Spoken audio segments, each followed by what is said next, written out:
Post renal ट्रान्सप्लांटसाठी काय consideration आहेत, तर मेन आहे की ग्राफ्टेड किडनीचं फंक्शन मेंटेन ठेवायचं आहे. इम्युनोसप्रेसंटचे काही ॲडवर्स इफेक्ट्स आहेत. ग्राफ्ट रिजेक्शन पाहिजे आणि इन्फेक्शन नाही व्हायला पाहिजे. तर पोस्ट ट्रान्सप्लांट काय काय ड्रग्ज आहेत, तर CCT आणि AAM. C is cyclinurin inhibitors, they are cyclosporin and tacrolimus. नंतर anti-proliferative is azathioprine and mycophenolate mofetil. आणि नंतर स्टिरॉइड आणि अँटीबायोटिक. तर कॅल्सिन्युरिन आणि स्टिरॉइड्स आर मेनस्टे. तर यांचं भरपूर सारं काही दिलं आहे, हे लक्षात ठेवण्यासारखं नाही आहे. नंतर कंडक्ट ऑफ ॲनास्थेशियामध्ये परफ्युजन मेंटेन ठेवायचं आहे, सगळ्यात महत्त्वाचं तेच आहे. मग प्री ऑप काही ग्राफ्टचं ऑलरेडी फंक्शन कसं आहे ते बघून घ्यायला लागेल. त्याच्याकरता तुमचं पूर्ण blood investigations, urine investigations, BP आणि काही लोकांना डायलिसिसचा सपोर्ट लागू शकतो. इन्फेक्शन्स रूल आउट करावं लागतील, इम्युनोसप्रेशनमुळे होतात, टिपिकल साईन सिम्पटम नसतील. नंतर इम्युनोसप्रेशनचे स्वतःचे साईड इफेक्ट्स आहेत. गॅस्ट्रोएंटरायटिस होईल, हेपॅटिक आणि पॅनक्रियाटिक डिसीजेस पण कॉमन आहे. त्याच्यामुळे त्यांच्या बेसलाईन इन्व्हेस्टिगेशन्स LFT करावे लागतील. नेझल करू नका म्हणतो, इन्फेक्शनचा चान्स आहे. LMA चालू शकतं. रिजनल पण देऊ शकतो, परंतु त्याच्यात यांचा इश्यू आहे. जे ग्लोब्युलिन्स आहेत, antithymocyte globulin cause thrombocytopenia, bleeding हिमॅटोमाची रिस्क आहे. तर CKD-वाल्याला बेटर न दिलेलंच चांगलं आहे. नंतर त्यांचा क्रिएट नॉर्मल असतं, पण GFR लोअर साईडला असतं compared to other. Single kidney ती पण ग्राफ्टेड आहे, त्याच्यामुळे NSAIDs आर नो. मग हे एकच कन्सर्न आहे की न्यूरोमस्क्युलर ब्लॉकरसोबत त्याने एक ॲडिशनल दिलेलं आहे की सायक्लोस्पोरिन NMBAचं पोटेन्शिएशन करतो, त्याच्यामुळे डोस आणि फ्रिक्वेन्सी कमी करावं लागेल. सायक्लोस्पोरिन. ॲझाथायोप्रिन अँटागोनायसिस. ॲझाथायोप्रिन अँटी आहे, सायक्लोस्पोरिन इम्प्रूव्हिंग आहे. या सायक्लोस्पोरिन आणि टॅक्रोलिमसची डेली लेवल करावी लागते. इम्युनोसप्रेशन्सचा डोस तो ओरल असेल, तो आता IV करावा लागेल. तर प्रेडनीचा मेथिलप्रेडनी करावा लागेल आणि oral as soon as convert करा. नंतर लिम्फोप्रॉलिफरेशन होतं इम्युनोसप्रेशनमुळे, त्याच्यामुळे एअरवे ऑब्स्ट्रक्शन होऊ शकतं. हे एक सिरियस कॉम्प्लिकेशन आहे. तर त्याने फक्त न्यूरोमस्क्युलर ब्लॉकर सांगितला आणि एअरवे ऑब्स्ट्रक्शन सांगितलं. अदरवाईज त्याने ॲज सच फक्त नेझल बोलला. रिजनल तर आपल्याला माहिती आहे. ॲज सच पोस्ट ट्रान्सप्लांटमध्ये खूप जास्त काही मंजनने सांगितलं नाही आहे. परफ्युजन मेंटेन करायचं आहे. तर त्यांच्यामध्ये युजली हायपरटेन्शन असतंच, आणि म्हणजे ते continue to be hypertensive CKD patients post transplant पण. Post transplant is also defined as CKD. नंतर इम्युनोसप्रेशनमुळे पण, त्या ड्रग्सच्या इफेक्टमुळे पण हायपरटेन्शन होतं.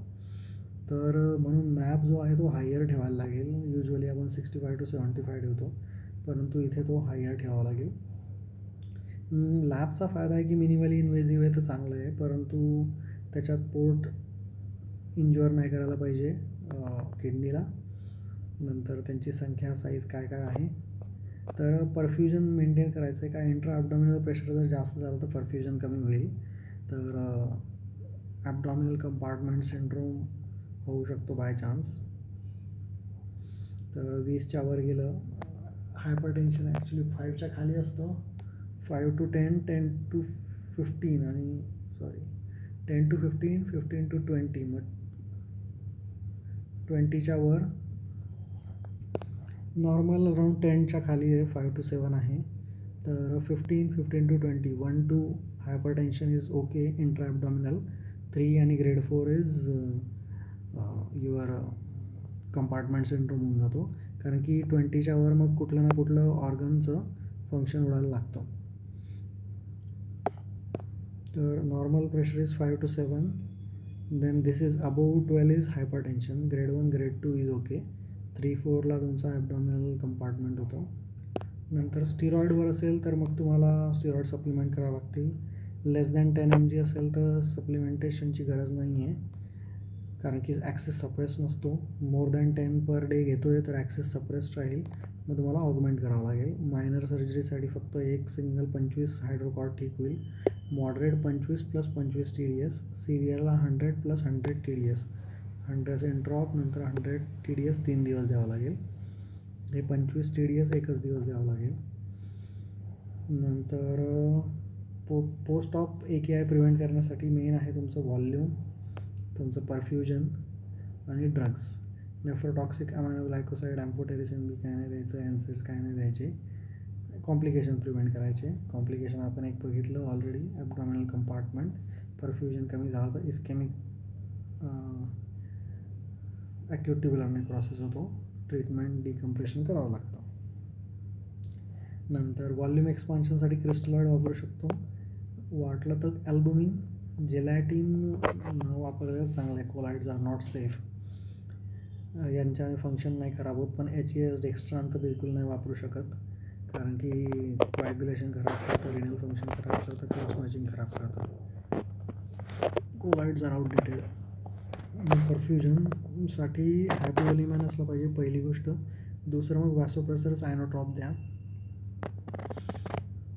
काही पण द्या. नॉरॅड फर्स्ट लाईन आहे. तर स्प्लांकनिक वॅसोकन्स्ट्रिक्शनने काही इश्यू होतो असं काही म्हटलेलं नाही, की समजा रिनल असेल, हिपॅटिक असेल तर it is okay, you can give inotropes and vasopressors. Norad is first line. नंतर कार्डियॅक कॉम्प्लिकेशन्स काय असतील, हिमोरेज, सेप्सिस लवकर डायग्नोस करून ट्रीट करायचा. म्हणजे फार्माकोलॉजिकल मेजर्स आहेत की रिनल डोस, डोपा किंवा डायुरेटिक हे काही प्रूव्हन नाही आहेत. डोपा देतात लोक, फेनॉल डोपा देतात आणि डायुरेटिक आणि ॲसिटाइलसिस्टीन अँटीऑक्सिडंट, परंतु यांचा काही इफेक्ट दिसलेला नाही आहे.